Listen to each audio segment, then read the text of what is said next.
Hello students, welcome back to this channel. मैं हूं संदीप गुप्ता और आज इलेक्ट्रोस्टैटिक्स के इस लेक्चर में हम एक बहुत ही इंपॉर्टेंट कॉन्सेप्ट पढ़ेंगे, that is relation between electric field and potential. ठीक है, फील्ड और पोटेंशियल के बीच का रिश्ता हम समझेंगे आज। फील्ड इसको समझने के बाद अगर फील्ड मालूम है तो पोटेंशियल निकाल सकते हो, पोटेंशियल डिफरेंस निकाल सकते हो, या अगर पोटेंशियल डिफरेंस मालूम है तो आप फील्ड निकाल सकते हो। ठीक है, इतना ही नहीं, आप इसको इक्वी पोटेंशियल सरफेस निकालने में आपको समझोगे तो उसमें उसको अच्छे से समझ सकते हो उस कॉन्सेप्ट को। आप इलेक्ट्रिक पोटेंशियल किसी इनफाइनाइट चार्ज लाइन चार्ज का, इनफाइनाइट चार्ज डिस्क का, होलो स्फीयर का, सॉलिड स्फीयर का आप निकाल सकते हो। इनके पोटेंशियल निकालने में इन दोनों के रिश्ते का बहुत यूज होता है और आसानी से समझ में आता है। इसीलिए relation between electric field and potential important है। तो आज के लेक्चर में स्टूडेंट्स हम यही समझेंगे, what is the relation between electric field and potential. तो स्टूडेंट्स, अगर आपने अभी तक ये चैनल सब्सक्राइब नहीं किया है तो प्लीज इसको सब्सक्राइब कर लो, क्योंकि आपके सब्सक्रिप्शन जैसे आप सब्सक्राइब करोगे, बेल नोटिफिकेशन ऑन करोगे तो रियल टाइम नोटिफिकेशन आपको वीडियो का भी मिलेगा। और जो बीच में अभी हमारा न्यूमेरिकल सीरीज चल रहा है जिसमें मैं लाइव क्लास लेता हूं, उसका भी नोटिफिकेशन आपको मिलेगा। ठीक है, ओके। तो चलो आते हैं टॉपिक का। पहले इसका फील समझते हैं, है क्या, थोड़ा फील कराता हूं आपको, फिर डिराइव करेंगे और फिर कुछ प्रॉब्लम भी सॉल्व करेंगे।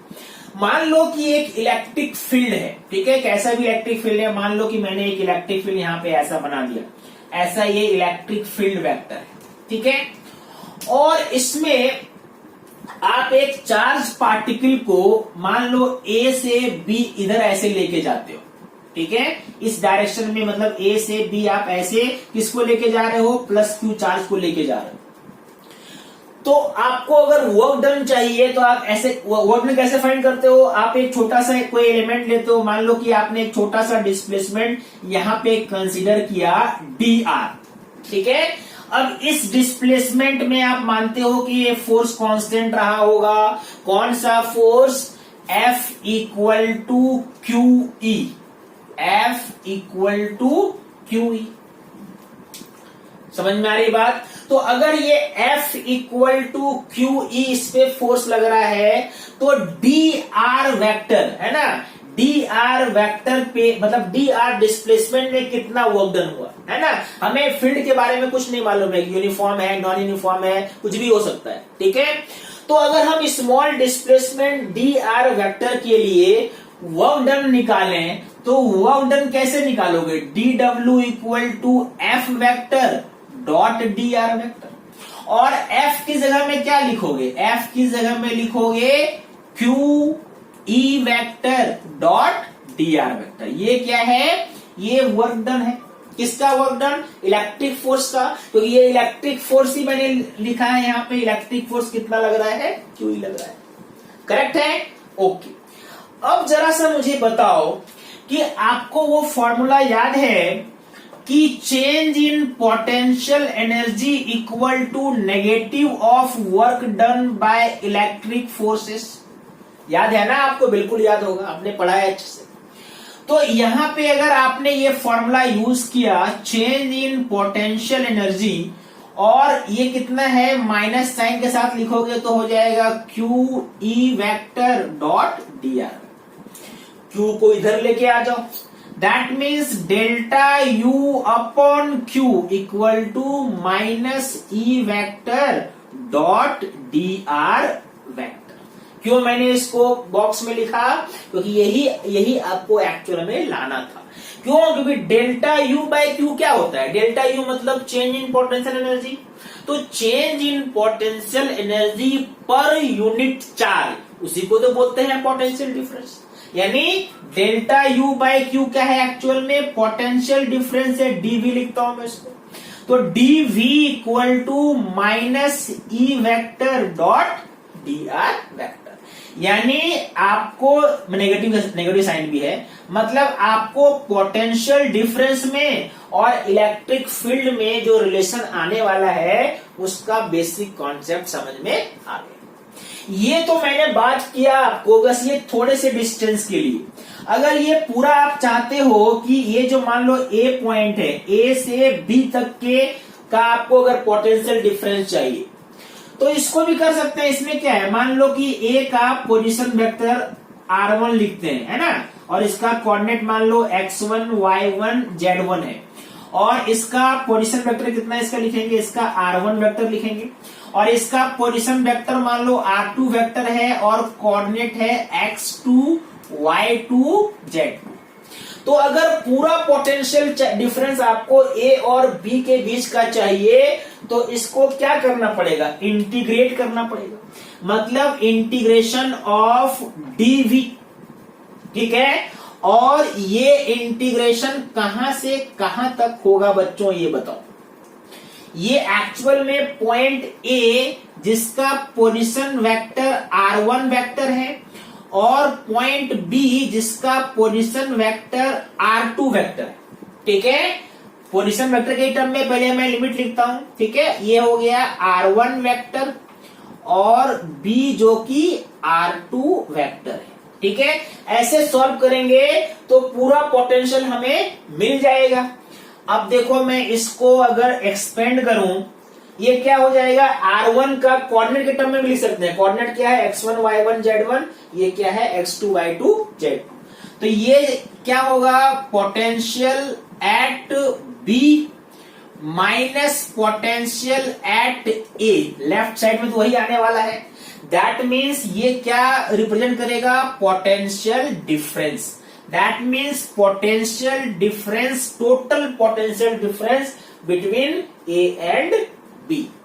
और इस साइड में देखो इंटीग्रेशन में आपको मालूम है, अगर कोऑर्डिनेट के टर्म में लिखोगे, अगर मैं इसको ऐसे लिखूं, integration of E dot dr, पहला पॉइंट है x1, y1, z1, ठीक है, और दूसरा पॉइंट है x2, y2, z2, ठीक है, z2।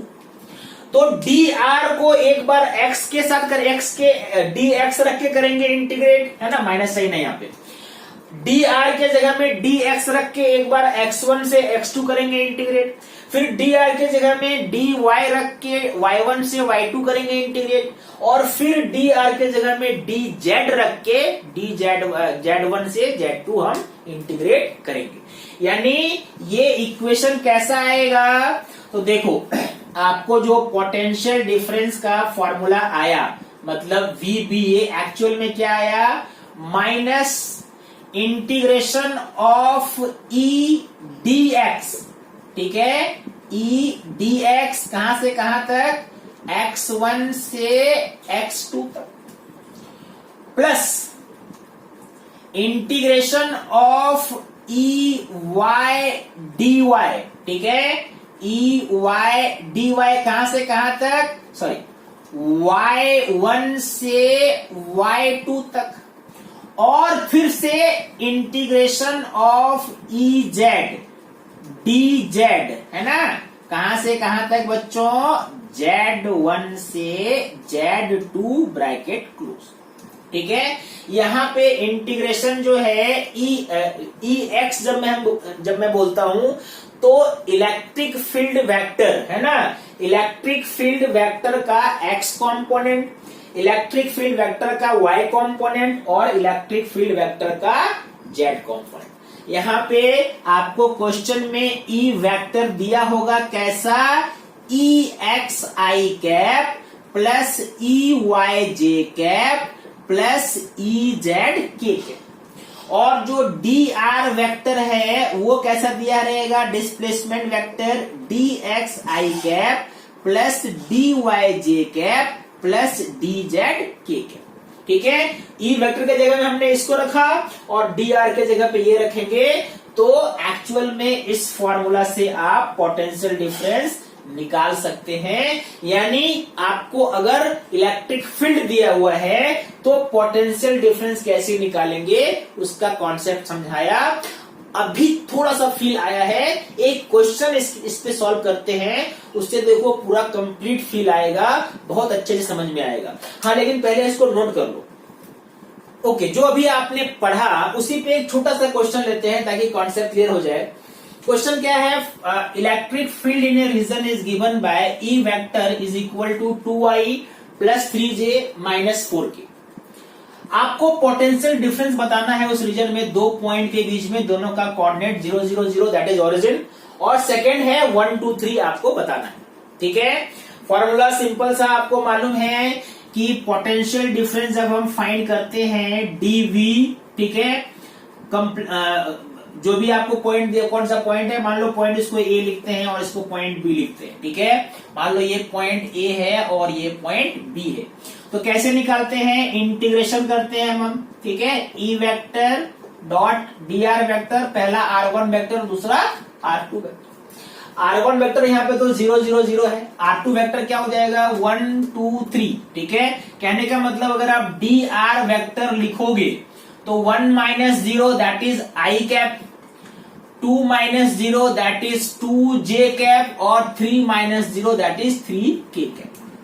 ठीक है, तो आपको ई वेक्टर और मिल गया और डी आर वेक्टर भी मिल गया। यानी जब इसको इंटीग्रेट करोगे बच्चों, अब ध्यान से देखो, इंटीग्रेशन ऑफ ई एक्स, ठीक है, E x dot D x, ठीक है, E x dot D x, कहां से कहां तक? तो लिमिट पॉइंट कहां पहुंचा? एक्स कोऑर्डिनेट 0 से 1 चेंज हो गया, 0 से 1 चेंज हो गया, प्लस देखो ये आपको लग रहा होगा सर ने वेक्टर क्यों लिखा है? वेक्टर इसलिए लिखा है कि ताकि आपको फॉर्मूला बेसिकली मालूम रहे। बाकी आप जानते हैं इनके बीच में एंगल 0 है, अगर एंगल 0 है तो ये डॉट प्रोडक्ट में सिर्फ ई एक्स इंटू डी एक्स आएगा, आपको मालूम है वो। ठीक है, और यहां पे फिर से e y dot d y, कहां से कहां तक? y कोऑर्डिनेट 0 से 2 चेंज हो गया, और ये आपका E Z dot D Z, ये भी 0 से 3 चेंज हुआ। करेक्ट है, तो ये भी आई कैप है, ये भी आई कैप है, आई डॉट आई क्या होता है? 1, यानी only E x d x. तो इक्वेशन ये फाइनली क्या बन जाएगा? ई एक्स कितना है? 2 है। ठीक है, 2dx को करो कहां से कहां तक? 0 से 1, प्लस ये कितना है? 3 है, तो 3dy को करेंगे 0 से 2, और फिर क्या है? ये -4 है ना, -4dz है, और ये है 0 से 3। क्या आंसर आएगा जल्दी से बताओ? ये आंसर आ जाएगा इसका तो 2 माइनस 1 2 है ना, हाँ, 2 माइनस 0, 2 माइनस 0, इसका कितना आ जाएगा बच्चों? ये 3 है, दैट मीन्स 3 इंटू 2 6 माइनस 0, और ये क्या हो जाएगा? दिस इज -12 माइनस 0 है ना, 0 माइनस माइनस प्लस 0, चलो कोई दिक्कत नहीं। कितना आएगा answer? This is 2 minus -12, that means 6 plus 2 8 -4 minus minus plus, मतलब आंसर हो गया 4 volt. That is the potential difference. क्या आपका आंसर यही आया था? चेक कर लो। ओके, आपने इलेक्ट्रिक पोटेंशियल डिफरेंस और इलेक्ट्रिक फील्ड का रिलेशन समझा कि अगर आपको इलेक्ट्रिक फील्ड मालूम है तो पोटेंशियल डिफरेंस कैसे निकालें। यहीं पे एक छोटा सा पॉइंट आ सकता है कि इलेक्ट्रिक पोटेंशियल निकालना है, हमें पोटेंशियल डिफरेंस नहीं निकालना है, किसी पॉइंट पे इलेक्ट्रिक पोटेंशियल निकालना है, तो इस कंडीशन में भी आप कॉन्सेप्ट वही यूज करोगे। ठीक है, dv equal to minus e dot d r, बस इंटीग्रेशन का लिमिट इंफिनिटी से r ले लोगे, क्योंकि अगर एक पॉइंट रेफरेंस पॉइंट को अगर आपने ले लिया इंफिनिटी, तब जो डिफरेंस आता है वही होता है ना पोटेंशियल। तो किसी क्वेश्चन में अगर आपसे वैसा पूछे किसी पॉइंट पे बताओ कितना पोटेंशियल है, तो इंटीग्रेशन का लिमिट इन्फिनिटी से उस पॉइंट का जो भी पोजीशन वेक्टर होगा या जो भी कोऑर्डिनेट होगा वहां तक अगर आप ले लोगे, है ना, हो सकता है ये कोऑर्डिनेट के टर्म में भी हो जाए एक्स वाई जेड, तो ये कैसा हो जाएगा, ये हो जाएगा माइनस, ठीक है, integration of e x d x from 0 से x plus integration e y d y 0 से y plus integration e z d z, अच्छा 0 नहीं होगा ना, इन्फिनिटी से, सॉरी, इन्फिनिटी से x, इन्फिनिटी से y और इन्फिनिटी से z, है ना। यहां पे अगर आप निकाल लोगे तो आपको क्या मिल जाएगा, पोटेंशियल उस पॉइंट का मिल जाएगा, ठीक है। तो इस तरह से आप उस पॉइंट का पोटेंशियल निकाल सकते हो, बस लिमिट चेंज करना है इन्फिनिटी से जो पॉइंट आपको दिया गया है वहां से, करेक्ट है, ओके। ये तो कैलकुलेशन ऑफ पोटेंशियल है। अगर मान लो कि पोटेंशियल दिया हुआ है और आपको फील्ड निकालना है, कैलकुलेशन ऑफ इलेक्ट्रिक फील्ड, ठीक है, फ्रॉम पोटेंशियल, रिलेशन वही है, थोड़ा सा कॉन्सेप्ट समझाता हूं, एग्जांपल लेता हूं ताकि आपको ये दोनों मेथड समझ में आ जाए। देखो आपने जो अभी लिखा, आपने क्या लिखा है एक्चुअल में, आपने लिखा स्टार्टिंग में लिखा था dv equal to minus e dot e vector dot d r. अगर इसको आप तोड़ दो तो ये क्या हो जाएगा, ई वेक्टर, सॉरी, ये हो जाएगा e d r cos theta. तो डी आर को इधर ले आओ। अब देखो ध्यान से देखो, d v by d r, d v by d r equal to minus e cos theta. इस स्टेटमेंट का क्या मीनिंग है मुझे समझाओ आप। D v by d r क्या है, rate of change in potential, और ये माइनस साइन क्या बताता है, रेट चेंज कैसा हो रहा है, डिक्रीज हो रहा है कि नहीं। और ई कॉस थीटा क्या है, अगर मान लो फील्ड इधर है ई और इधर है डी आर और ये एंगल क्या है, थीटा है, तो ई का एक्चुअल में डिस्प्लेसमेंट की तरफ जो कंपोनेंट है वही है ना ई कॉस थीटा। बात समझ में आ रही है।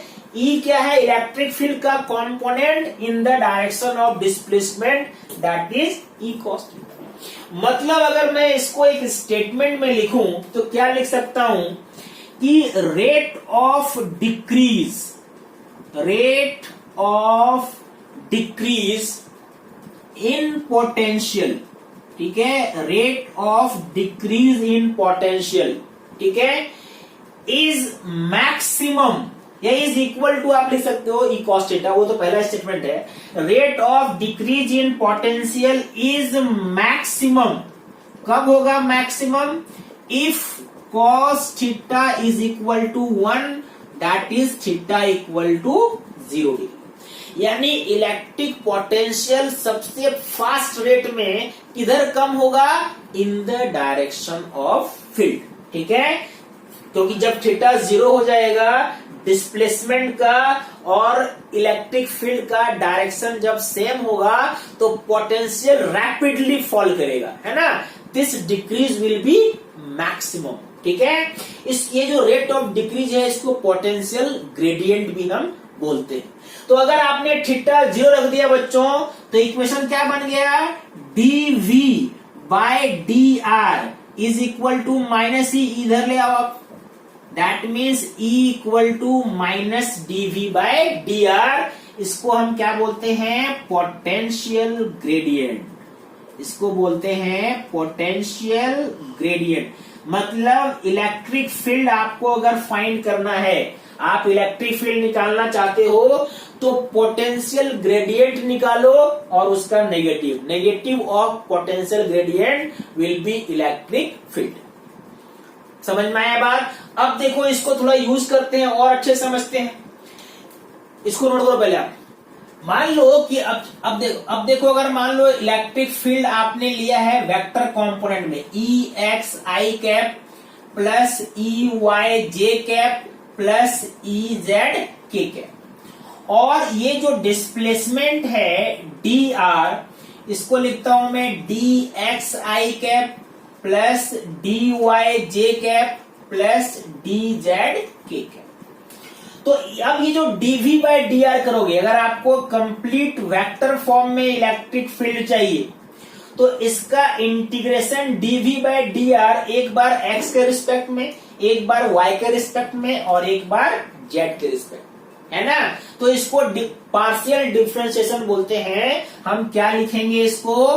पार्शियल डिफरेंशिएशन मतलब पार्शियल डिफरेंशिएशन हम लिखेंगे del v by del x, minus तो है ही बाहर, ये जो फॉर्मूला इसी का यूज कर रहा हूं मैं, ठीक है, plus del v by del y और plus del v by del z. ये जब आप करोगे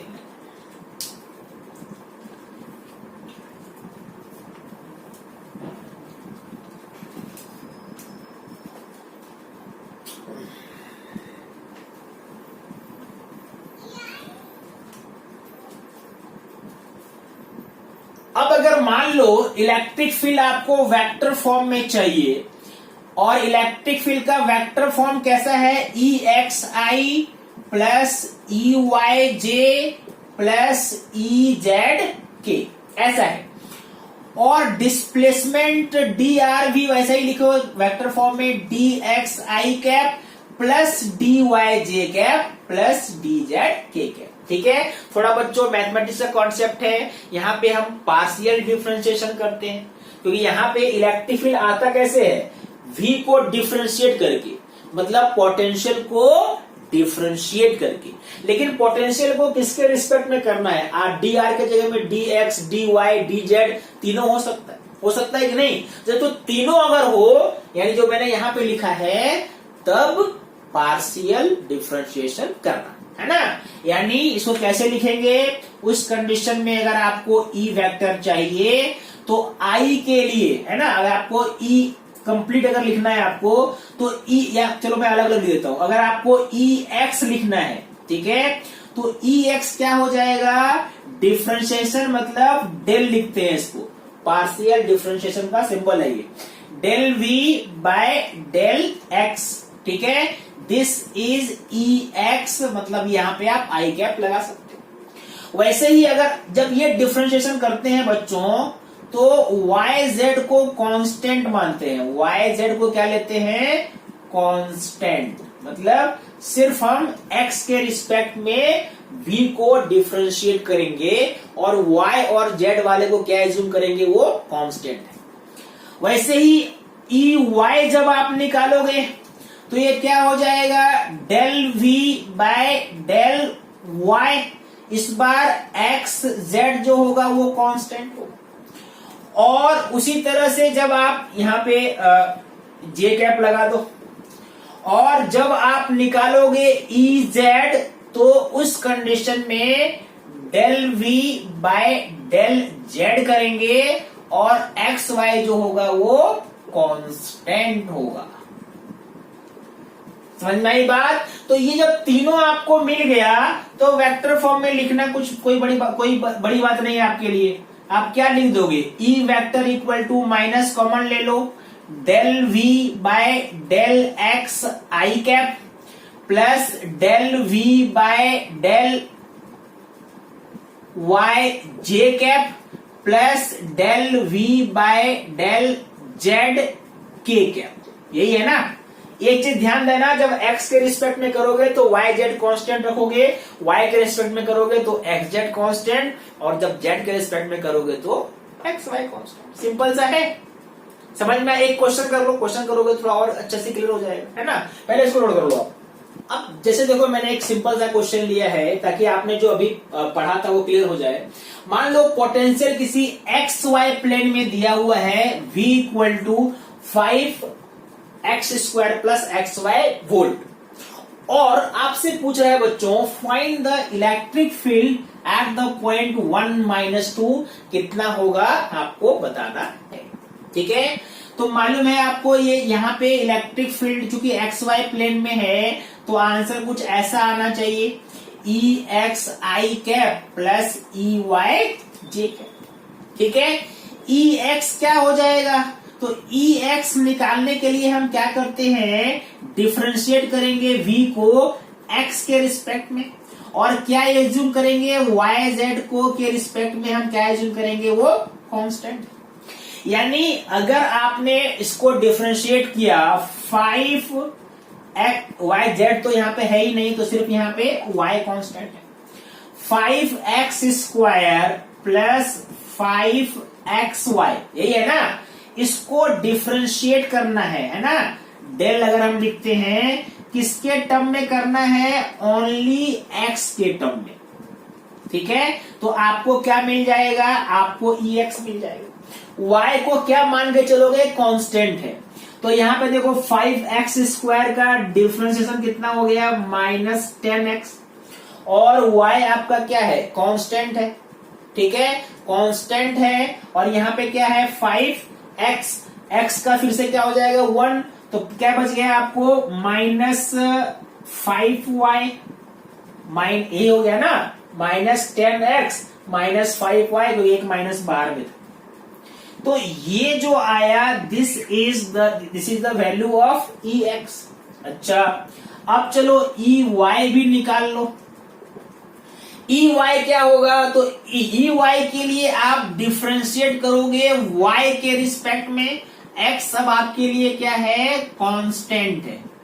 ठीक है, ओके, v कितना है, आप फिर से करो डिफरेंशिएट, दैट मीन्स डिफरेंशिएशन ये कितना का हो गया, v के जगह में क्या पुट करेंगे हम, 5x स्क्वायर प्लस 5xy ही है ये, 5xy बाय डेल y। अब देखो बच्चों, यहाँ पे x को आपने कांस्टेंट माना है, तो इसका डिफरेंशिएशन 0 हो जाएगा। ठीक है, और यहाँ पे क्या बच जाएगा, इस पॉइंट पे ये आपका माइनस रहेगा, -5y का 1 हो गया, -5x। ठीक है, ओके, अब आपको पॉइंट कौन सा लेना है, तो पॉइंट के में x के जगह में 1 दिया हुआ है और y के जगह में -2 दिया हुआ है। यानी आपको जो ex आप निकालोगे, x की जगह में 1 पुट करो तो -10 इंटू 1 -5 इंटू ये क्या हो गया, -2, ये कितना हो जाएगा बच्चों, -10 प्लस 10 इक्वल टू 0। यानी जो पॉइंट आप ले रहे हो वहां पे इलेक्ट्रिक फील्ड का x कॉम्पोनेंट 0। ओके, और अगर आप Ey निकालोगे, Ey का इक्वेशन क्या है, सिंपली -5x, और x कितना लेना है आपको, 1 लेना है, मतलब -5, और ये Ey है, तो अब आपको E निकल जाएगा ex i cap plus Ey j cap से। ex कितना है 0, Ey कितना है -5, यानी उस पॉइंट पे इलेक्ट्रिक फील्ड कितना होगा, -5G। ऐसे अगर आपको कोई भी पोटेंशियल का इक्वेशन दिया हुआ है, तो फील्ड का इक्वेशन अपन आराम से निकाल सकते हैं। अब मैंने आपको बोला था कि इस रिलेशन का यूज करके आप किसी लॉन्ग लाइन चार्ज का या इनफाइनाइट लाइन चार्ज का पोटेंशियल डिफरेंस भी निकाल सकते है ना, उसके नजदीक किसी दो पॉइंट के बीच का पोटेंशियल डिफरेंस भी आप फाइंड कर सकते हैं। एक वो एग्जांपल लेता हूं, देखो। ओके, मान लो कि एक ये इनफाइनाइटली लॉन्ग लाइन चार्ज है जिसका चार्ज डेंसिटी लैम्डा है, ठीक है, और इसके नजदीक कोई भी दो पॉइंट ए और बी के बीच का आपको पोटेंशियल डिफरेंस फाइंड करना है। ठीक है, आपको फाइंड करना है पोटेंशियल डिफरेंस वीबी मान लो, वीबी और ए के बीच। ठीक है, कैसे फाइंड करोगे, तो अभी जो आपने रिलेशन यूज किया, आपने जो फाइंड किया, क्या आपने निकाला कि v जब भी आप निकालेंगे तो ये integration of minus integration of क्या हो जाएगा, E dot d are, point से बी के पॉइंट, सिंपल सा ये है ना। अब ये इंटीग्रेशन जब आप लोगे, है ना, E क्या होता है, तो मान लो कोई आपने इसके बीच में यहाँ पे R डिस्टेंस पे एक ऐसा पॉइंट लिया, यहाँ पे आपने ये dr इमेजिन किया है, सिंपल सा कॉन्सेप्ट जो कि आपको आता है। ठीक है, ये कितना डिस्टेंस लिया है आपने, r लिया है, तो वहां पे इलेक्ट्रिक फील्ड क्या हो जाएगा बच्चों, आपको याद है ना कितना होता है electric field, 2 lambda by 2 pi epsilon not r into dr। ठीक है, एंगल क्या है 0 डिग्री है तो cos 0 1 हो गया। कहां से कहां तक, a पॉइंट का डिस्टेंस कितना मैंने लिया है a और b पॉइंट का b लिया, यानी ये क्या हो जाएगा, थोड़ा सा सॉल्व करोगे तो इसमें जो lambda by 2 pi epsilon not तो बाहर रहेगा, ये एक्चुअल में इंटीग्रेशन dr बाय r का है a से b। ठीक है, कितना हो जाएगा, ये लॉग हो जाएगा ना, लॉग x हो जाएगा, 2 pi epsilon naught log x नहीं आ रहा है यहाँ पे, चलो लॉग r कहां से कहां तक, a से b तक, माइनस को अगर प्लस करना चाहते हो तो क्या आंसर आएगा ये।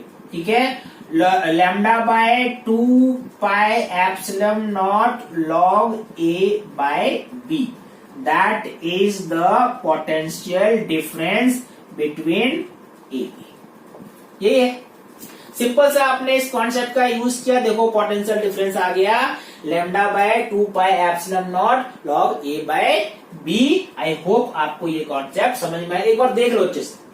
तो स्टूडेंट्स आई होप आपको ये बहुत इंपॉर्टेंट जो रिलेशन था फील्ड और पोटेंशियल का ये समझ में आया और अब आप इसका यूज करेंगे। अभी जो नेक्स्ट लेक्चर में मैं आपको पढ़ाऊंगा उसमें इलेक्ट्रिक फील्ड हम निकालेंगे, हॉलो स्फीयर, सॉलिड स्फीयर, और उसमें इस कॉन्सेप्ट का हम बहुत यूज करेंगे और वो बहुत इंपॉर्टेंट फॉर्मूला डिराइव करेंगे। ठीक है, तो तब तक रिवाइज करो, प्रैक्टिस करते रहो, stay home, stay safe and keep learning. Okay, thank you student for watching this video.